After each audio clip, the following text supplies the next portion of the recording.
يا اهلا بيكم. هلو برينز، عاملين ايه؟ النهارده اليوم الثالث في التحدي، بس قبل ما ابتدي اليوم الثالث عايزه انوه تنويه بسيط. اكتر حد هيبقى متابع معانا التحدي وهيشارك معانا النتائج بتاعته ويقول ايه اللي اتغير، مش شرط يحكي لنا عن اهداف محدده او حاجات محدده، بس بنهايه التحدي هيقول لنا ايه اللي اتغير.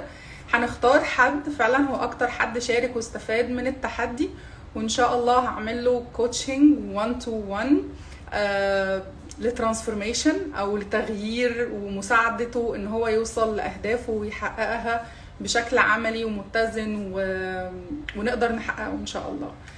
دي اول حاجه. الحاجه التانية بقى اللي هنتكلم عليها النهارده هو التحدي بتاع النهارده.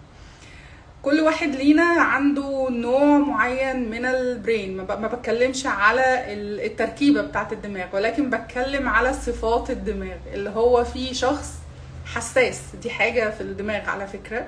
في شخص مثلا هتلاقيه حذر، دايما بيجي يعمل حاجة لا بيخلي باله او كده. في شخص هتلاقيه متوازن، عنده كل المشاعر وكل الهرمونز بتفرز بنفس الليفل. في شخص تاني هتلاقيه شخص عفوي جدا وبيتصرف بتلقائية وبيتصرف بعفوية شديدة جدا. طيب هو في كام اصلا نوع من انواع الدماغ او انواع البرين؟ احنا عندنا 16 نوع مختلفين، وده طبقا للابحاث اللي عملها دكتور دانيال ايمن ودكاتره تانيين كتير، وعملوا ايميجينج للبرينز وكل حاجه. فهم طلعوا بال 16 نوع من انواع الدماغ او من انواع البرين بتاعتنا. طيب ايه هما بقى ال 16 دول؟ واحنا انهي واحد؟ ازاي اعرف نوع الدماغ بتاعي من دول؟ اولا احنا عندنا 5 انواع هما الاساسيين، اللي هو الشخص اللي عنده اتزان، هو متزن كل الحاجات بالنسبه له في نفس الليفل، مفيش هرمونات او ليفل اعلى من ليفل. الشخص التاني اللي هو الشخص العفوي، الشخص اللي بيتصرف بعفويه. الشخص اللي بعده الشخص المستمر، الشخص اللي هو وعنده هدف واتيفر كانت قدامه عقبات هو مستمر حتى لو حاجات بسيطه. النوع الرابع شخص الحساس جدا لاي حاجه ايا كانت. النوع الخامس هو الشخص الحذر. طيب ايه بقى بقيه ال 11 نوع التانيين؟ هي كومباينيشن ما بين دول. تلاقي مثلا شخص حذر وحساس، تلاقي شخص عفوي بس بيكمل حاجاته. فاحنا هنعرف نوع دماغنا منين وازاي نفهمه اكتر وازاي نتعامل معاه. هتلاقوا تحت الفيديو لينك لاسسمنت من الدكتور دانيال ايمن، هو اللي عامله. ادخلوا خدوا التست ده، جاوبوا على الاسئله، مفيش حاجه بفلوس، كله فري. جاوبوا على الاسئله، وبعد ما تخلصوا اجابه على الاسئله بس حطوا الايميل بتاعكم عشان يبعت لكم الريبورت الكامل على الايميل بتاعكم. للاسف التست بالانجليزي بس، فانتوا ممكن قبل ما تجاوبوا على الاسئله خدوا لو الناس اللي مش حابه ان هو يبقى بالانجلش يعني عشان تفهم اكتر، خدوا الكلام واعملوا له ترانسليشن في جوجل ترانسليت، هيديك معنى الكلام بالعربي. ونفس الحكايه لما يوصل لك ريبورت او يوصل لك الريبورت على الايميل، خدوا الحاجات اللي فيه واعملوا لها ترانسليشن بالعربي. الريبورت ده مهم جدا ليه؟ اولا هيقول لك انت انهي نوع من انواع الادمغه من ال 16 دول، ايه طريقه الحاجات او ايه مواطن القوه ومواطن الضعف اللي عندك. مواطن القوه اللي انت اوكي دي حاجه جميله جدا وخليك مكمل عليها، وايه مواطن الضعف اللي احنا لازم نشتغل عليها ونقويها في الفتره اللي جايه. كمان ممكن يقول لك انت المالتي فيتامينز المعينه، المغنيسيوم مثلا انت محتاج تزود مغنيسيوم مثلا.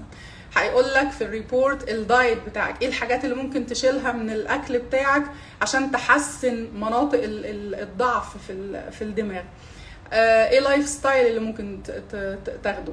حقيقه الريبورت ده مهم جدا جدا وهيفيدكم، هيخليكم تفهموا اكتر. هو انا يعني هتلاقوه، بصوا هتلاقوه بينور كده حاجه، ايه ده انا ده كان بيحصل بس انا ما كنتش فاهم ليه، ده حصل بس انا ما كنتش لاقيه له سبب. فهتبتدوا تفهموا. لو قابلتكم اي مشكله في ان انتوا تفهموا الريبورت ده بس عرفوني، ممكن تبعتولي على الخاص وممكن اتكلم معاكم واشرح لكم ايه اللي موجود فيه، كل واحد بالريبورت بتاعه نستفيد منه ازاي باقصى استفاده.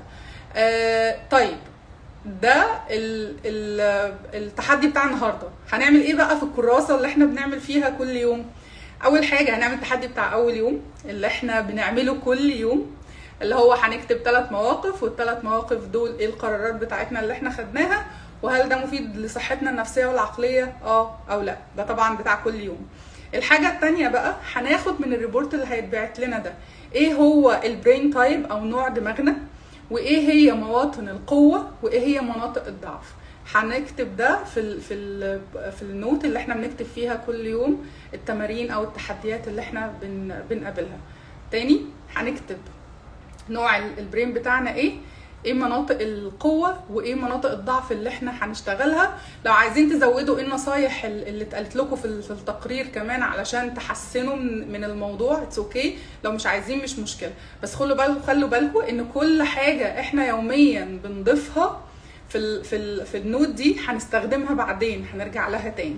فنركز في الموضوع شويه. انا عارفه انه ممكن يكون صعب شويه لبعض الناس علشان الانجليزي، بس زي ما قلت لكم خدوه اعملوا له ترانسليشن في جوجل، وجوجل دلوقتي طبعا بيدي ترانسليشن زي الفل يعني. تاني هقول تاني اللي انا قلته في اول الفيديو خالص. ان شاء الله في نهايه ال 28 يوم هنشوف مين اكتر حد تفاعل، مين اكتر حد النتائج بتاعته فعلا فرقت في حياته، وهعمل له 1-to-1 coaching how to transform your life، ازاي تحقق اهدافك، ازاي تبنيها من الاول وتخليها فعلا اهداف حقيقيه او واقعيه وقابله للتحقيق ان شاء الله. بس دمتم بخير يا رب وصحه وعافيه، واشوفكم بكره في تحدي اليوم الرابع ان شاء الله. شكرا جزيلا.